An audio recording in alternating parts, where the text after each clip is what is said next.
If you like our video, click the button to subscribe to our channel and get easy access to new content.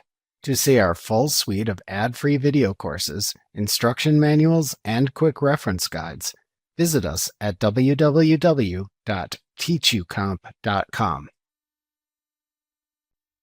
By default, QuickBooks Online Plus doesn't let you record multiple payment types in a single sales form like a sales receipt.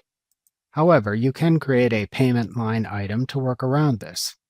For example, creating a payment line item can help if a customer wants to pay by check and by cash in a single transaction. Using your payment item in a sales form and then placing negative amounts for the payment line item into the rate column in the sales form lets you record multiple payment types in a single sales form.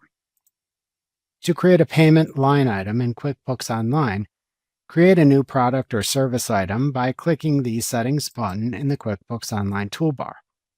Then select the Products and Services link under the Lists heading to open the Products and Services page. Then click the New button in the upper right corner of the page and select the Non-Inventory Item choice to open the Product Service Information pane.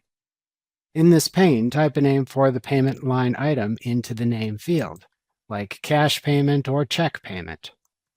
Then type the same name into the description field in the sales section to show it on your sales forms. Next, select the corresponding asset account into which to deposit the funds when the payment item is used within a form, like a cash account or a payments to deposit account, from the income account dropdown as needed. Then, select the non-taxable choice from the sales tax category dropdown. If it doesn't appear in this dropdown, then select the View All Sales Tax Categories link, expand the Can't Find the Right Sales Tax Category section at the bottom of the Select a Sales Tax Category pane that then appears, choose the non-taxable option, and then click the Select button at the bottom of the pane to return to the Product Service Information pane. Then, click the Save and Close button at the bottom of the pane to save the item and close the pane.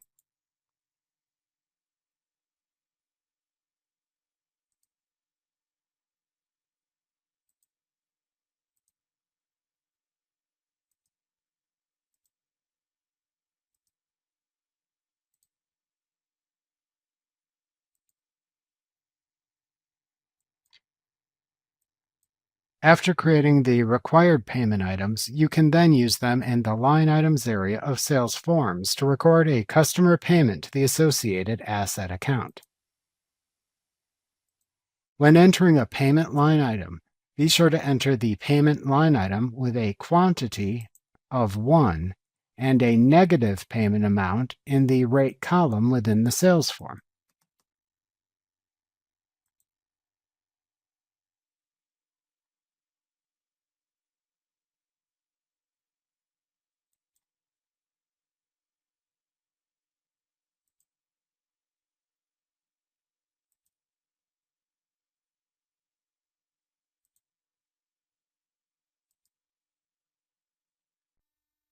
Remember to click the subscribe button to see more of our videos.